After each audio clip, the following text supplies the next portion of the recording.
Maya membuka matanya dan melihat Henry berhenti. Dia mengulurkan tangannya dan mengambil kemeja yang dipegangnya. Kognisi ini tampak seolah-olah baskom air dingin mengalir dari atas kepalanya, memadamkan semua antusiasme dan harapan Maya.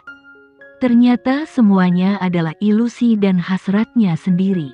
Saat ini, Henry melepas kemejanya, berdiri tegak, dan kemudian meninggalkan ruangan.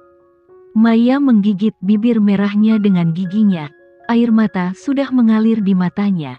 Dia tidak pernah menerima sambutan dan penghinaan yang begitu dingin.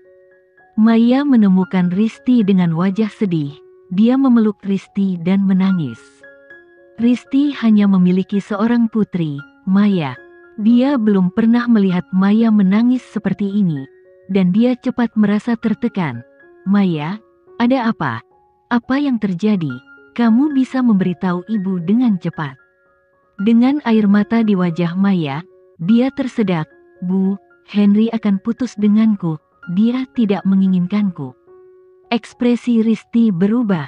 Tak lama kemudian Henry dan Maya bertunangan. Pada saat itu, pernikahan Maya dan Henry membuat sensasi di seluruh kota Makassar. Sekarang Henry akan mundur. Jika ini terjadi, semua orang akan mengatakan bahwa Maya dikembalikan oleh keluarga Mahendra.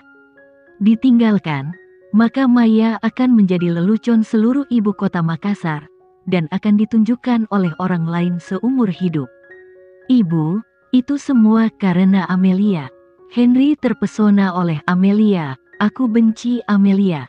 Aku ingin dia menghilang dari dunia ini. Maya kesal. Risti mengerang sejenak.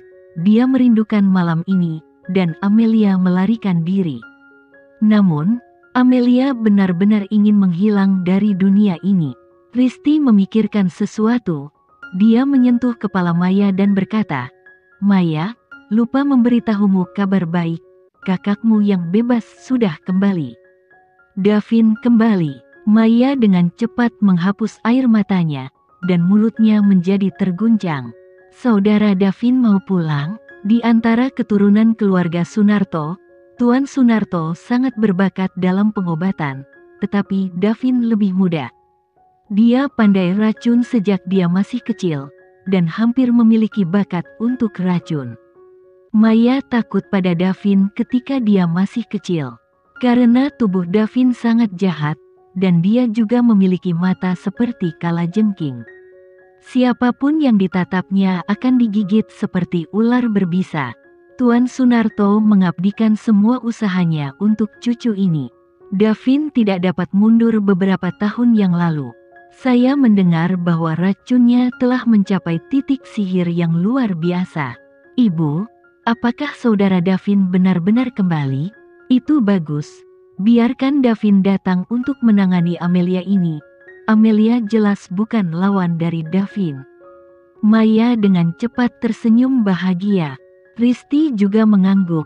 Selama Davin bergerak, Amelia hanya jalan buntu. Maya, jangan khawatir. Aku akan menelepon kakekmu sekarang. Kakekmu pasti akan membiarkan kakakmu mengambil tindakan. Tapi Bu, kakek selalu membenci keterlibatan adik Davin dalam urusan perempuan.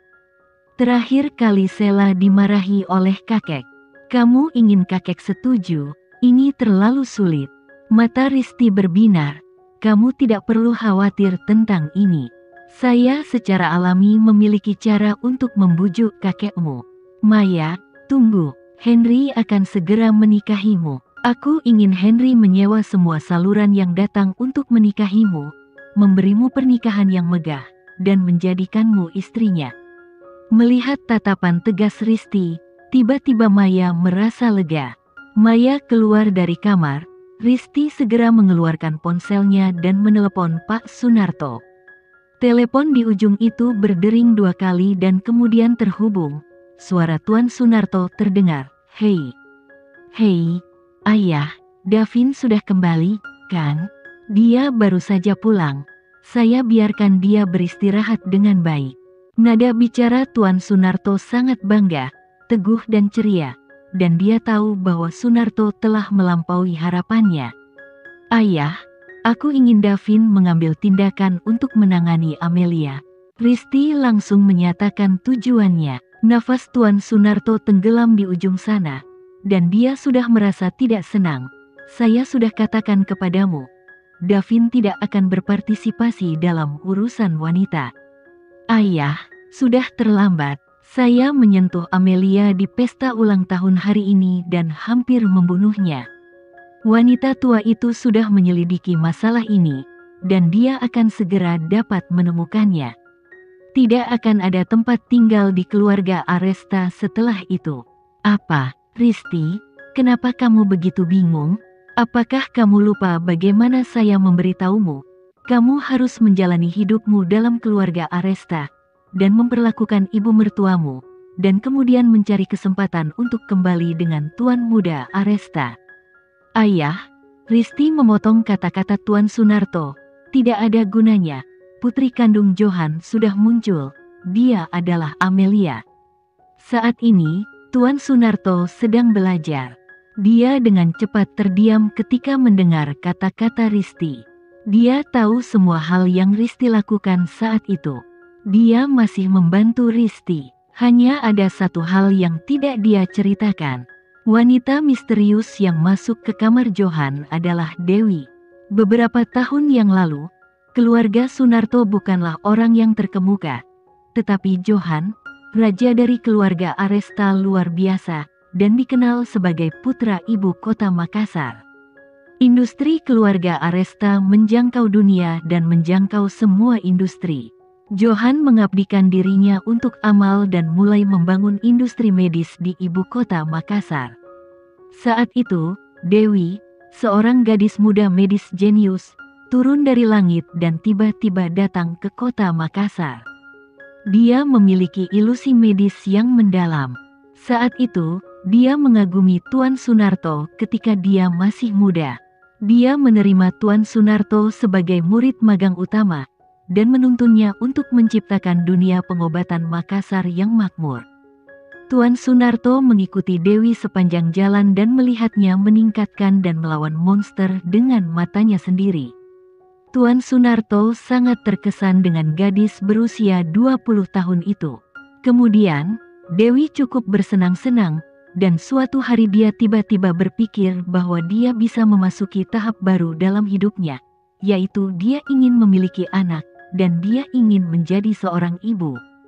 Tuan Sunarto masih ingat bahwa suatu hari Dewi mengatakan kepadanya bahwa dia sedang mencari gen paling sempurna di dunia. Dia akan mencuri gen tersebut, dan kemudian mengandung secara artifisial. Dia ingin memiliki seorang putri yang cantik. Dewi sangat cepat. Dia menyaring gen semua orang pada saat itu, dan akhirnya menemukan gen sempurna yang dia pikirkan. Gen yang sempurna berasal dari Johan. Malam itu, Dewi mengambil jarum paling canggih untuk mencuri gen Johan. Semua Tuan Sunarto tahu, dan satu-satunya hal yang tidak diketahui Tuan Sunarto adalah bahwa itu hanya kebetulan. Malam itu, putrinya Risti juga menyerang Johan. Sekarang, obat itu dimasukkan ke dalam cangkir Johan. Akibatnya, Johan menyadari sebelumnya bahwa dia telah memasuki ruangan yang salah. Dewi pergi dengan tidak akurat. Tuan Sunarto tidak tahu apa yang terjadi di dalam. Dewi berencana mencuri gen dengan jarum, tetapi jarum itu tidak berguna. Dia benar-benar mengikuti Johan. Berguling ke tempat tidur, keduanya bertempur secara langsung. Kemudian, Dewi hamil saat melahirkan seorang putri. Jadi ketika Risti memberitahu Tuan Sunarto apa yang dia lihat, Tuan Sunarto dengan cepat mengetahui seluk-beluk kejadian itu. Dia tidak memberitahu Risti, atau siapapun, bahwa dia satu-satunya orang dalam saat itu. Tuan Sunarto memikirkan cara untuk membuat Risti hamil, lalu mendekati Johan. Faktanya, Tuan Sunarto sangat gugup dan cemas ketika dia berencana untuk membiarkan Risti meminjam perutnya dan menikah dengan pintu keluarga Aresta. Karena dia punya dua lawan, satu Johan, dan satunya lagi Dewi. Salah satu dari dua orang ini adalah putra ibu kota Makassar, dan yang lainnya adalah seorang gadis cantik dan misterius. Keduanya dapat dikatakan telah bersama-sama menciptakan era baru pengobatan ibu kota Makassar. Ketika Tuan Sunarto menyaksikan Dewi hamil dan perutnya semakin membesar dari hari ke hari, dia sangat takut Dewi akan menemukan Johan. Jika dia melakukannya, semuanya akan hancur. Namun, Dewi bahkan tidak terpikir untuk mencari Johan. Dewi sangat menyukai putri di perutnya ini, dan dia juga menikmati perjalanan hidup baru sebagai seorang ibu. Gadis cantik seperti itu menjadi lembut dari hari ke hari. Tangannya selalu di atas perutnya yang terangkat untuk disentuh. Dia sangat mencintai putrinya, tetapi dia tidak menyukai ayah putrinya ini. Setelah malam itu, dia benar-benar meninggalkan Johan.